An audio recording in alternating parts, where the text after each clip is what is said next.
यही संसार की रीति है कि मरने वाले के लिए कोई भी नहीं रोता। पति पत्नी, भाई बहन, बेटा बेटी सब अपने अपने नुकसान के लिए रोते हैं और केवल उतना ही रोते हैं जितना उनको निजी तौर पर नुकसान होता है, बस। अन्यथा मरने वाले के लिए तो ना किसी को कोई चिंता होती है और ना ही कोई रोता है, कोई भी नहीं, केवल एक को छोड़कर। वो एक कौन?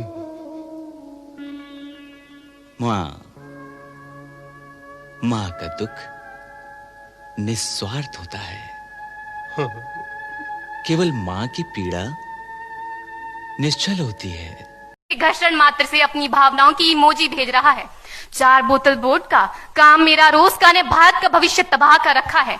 हम ना एक ऐसे समाज में जीते हैं जहां लड़कों से बात करता देख जो भाई हड़काते हैं, लड़कों से बात करता देख जो भाई हड़काते हैं, वही भाई अपनी गर्लफ्रेंड के किस्से घर में हंस हंस कर सुनाते हैं। और मैं बता दूं, महिला सुरक्षा के मामले में हम आज भी चौथे नंबर पर आते हैं।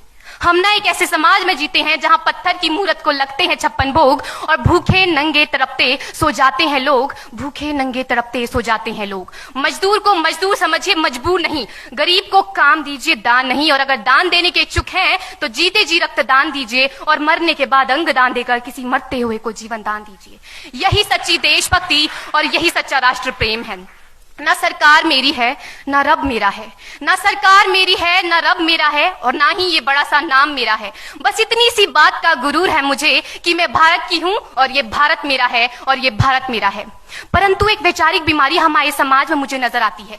कहा जाता है हम दुनिया के सबसे बड़े लोकतंत्र हैं, जहां हिंदू पैदा होते हैं, मुस्लिम, सिख और ईसाई भी पैदा होते हैं, लेकिन बदकिस्मती है अब इंसान पैदा नहीं होते। और मेरे विचारों में ना हिंदू की जरूरत है ना मुसलमान की जरूरत है। राष्ट्र निर्माण के लिए केवल अच्छे इंसान की जरूरत है, केवल अच्छे इंसान की जरूरत है।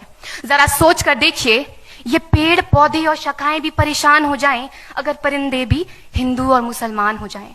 एक शैक्षणिक बीमारी भी हमारे समाज में मुझे नजर आती है, और बड़े ही आश्चर्य की बात है, जिस देश ने पूरी दुनिया को तक्षशिला और नालंदा देकर के विश्वविद्यालय शिक्षा की बुनियाद रखी, आज विश्व के 100 सर्वश्रेष्ठ विश्वविद्यालयों में हमारा एक भी विश्वविद्यालय खड़ा नहीं हो पाता। जहां एक और हमारे पास IIT, IIM और NIT जैसे शिक्षण संस्थान हैं, तो वहीं दूसरी ओर इस देश के गरीबों को बेरोजगारी की जमात में खड़ा करने के लिए उनके हाथ में सर्व शिक्षा अभियान का झुंझुना पकड़ा दिया जाता है। और मैं बता दूं, इस शैक्षणिक बीमारी का केवल एक कारण वो ये कि हमारे देश की शिक्षा नीति केवल 2 तरह के लोगों के लिए बनती है। पहले वो जो विद्वान हैं और दूसरे वो जो धनवान हैं। इसी तरह की कई गजब की बीमारियां हैं, और इन बीमारियों की जो जड़ है ना, वो हमारा अंधविश्वास। और मेरे विचारों में जब तक इस देश का युवा अपनी सफलता के लिए मंदिरों में जा जाकर नारियल फोड़ फोड़ कर भगवान को रिश्वत लगाता रहेगा, हमारे समाज का शिक्षित वर्ग ही बिल्ली के रास्ता काटने पर खड़े हो जाना, अपने धर्म अपनी जाति को ऊंचा मानकर दूसरों के धर्म की अवहेलना करता रहेगा, तब तक ना तो इस देश से अंधविश्वास खत्म होगा और ना ही हमारा राष्ट्र निर्माण संभव होगा। हमारी संस्कृति, हमारी सभ्यता को दुनिया ने शीश नवाया है, तो क्यों आस्था के नाम पर हमने अंधविश्वास फैलाया है।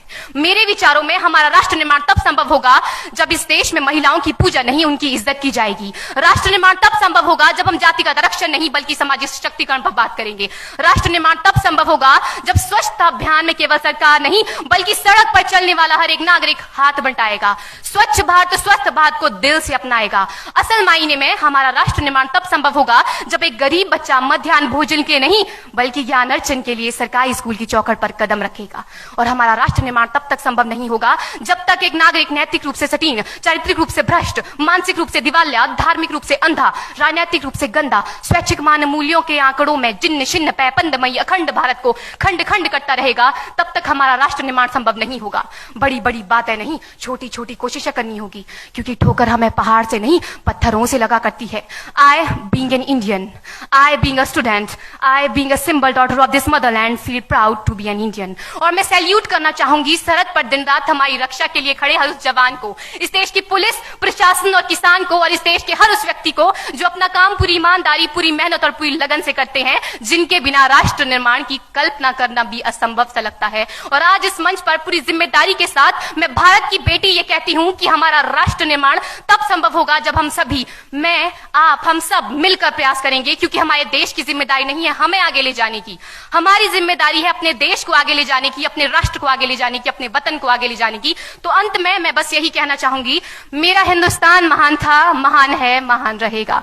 मेरा हिंदुस्तान महान था, महान है, महान रहेगा। होगा हौसला सबके दिलों में बुलंद तो एक दिन पाकिस्तान भी जय हिंद कहेगा। पाकिस्तान ही क्यों, सारा जहान जय हिंद कहेगा, क्योंकि सारे जहां से अच्छा हिंदुस्तान हमारा, सारे जहां से अच्छा हिंदुस्तान हमारा। हम बुलबुलें हैं इसकी, ये गुलिस्तान हमारा, ये गुलिस्तान हमारा। जय हिंद।